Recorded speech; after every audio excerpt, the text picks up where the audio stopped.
As we continue speaking about recovery in Lake Charles, they are restarting that recovery effort. Dave, they're doing it all over again for the second time, second hurricane in 6 weeks. That's right. Chris Welty is joining us now live here from Lake Charles. Chris, what are you seeing? Hey guys, yeah, people here in Lake Charles, they're just frustrated that they have to deal with another storm and clean up yet again following Hurricane Delta. Now, where we're standing, we're at a fireworks stand. We're not going to disclose the location. We did talk with the owner because he said that at this point, he doesn't have anyone to help him board this fireworks stand back up and secure the building, so he has a lot of product just sitting right here.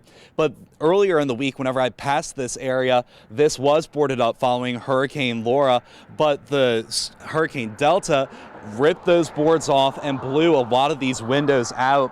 Now, the fireworks stand owner, he told me he actually talked with his contractor.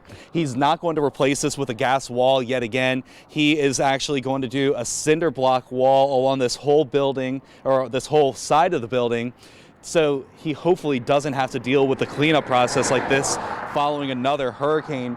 But once again, crews, they're out here. They're already working to restore power. They're working to try and restore cell service. I know cell service is still very spotty here in this area. While we're trying to listen to y'all at the station so we could do some crosstalk, there is a little bit of the cell phone breaking up. So we'll try and answer some of your questions. We'll send it back to y'all in the studio. How are people over there, if you've talked to some people, how are they dealing with this? What are their thoughts, their initial thoughts? They just can't believe that 2 times they've been hit.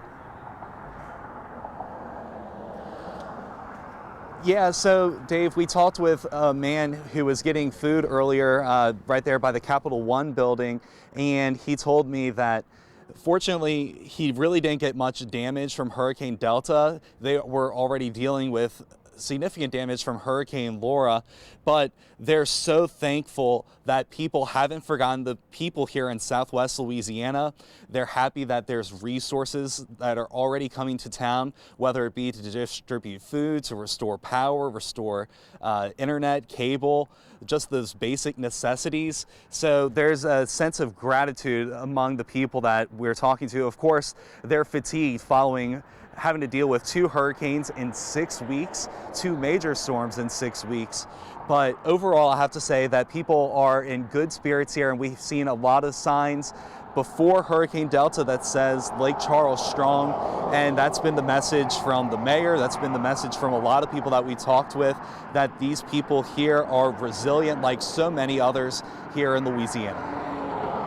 You know, Chris, whenever you talk about, Lake Charles strong and they're going to be there for everyone, I think that definitely is a message that goes across Acadiana. My cousin is in Westlake, and they've lost their home. They lost power again. And here he is texting us to see how we're doing here, and I just kind of feel like that's kind of the theme for everyone. They're going to lend a helping hand, and they're going to care about what's going on with everyone else around the state as well. Yeah, there's definitely I guess an affinity, I guess you could say, for the people here in Southwest Louisiana. Before covering Hurricane Laura, I've been here a handful of times, but I've really gotten to know a lot of the people here and talked with them as they're going through that cleanup process. And your heart goes out to them as they're dealing with this cleanup process, and just so much.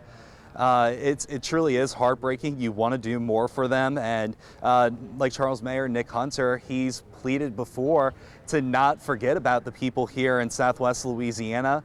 He said that the national media, after Hurricane Laura, they got their story and they rolled out. Well, nobody would have imagined 6 weeks later that they would be back here in Southwest Louisiana, because you wouldn't think that they would be back here nearly 6 weeks later following Hurricane Laura. But it might be the attention that this area needs to continue getting resources like food, water, baby supplies, personal hygiene items, because once again, this area doesn't have electricity, so nothing is open at this point. So they really are going to need our help to continue. All right, thanks, Chris Welty, who's joining us live from Lake Charles. We're going to move on as we've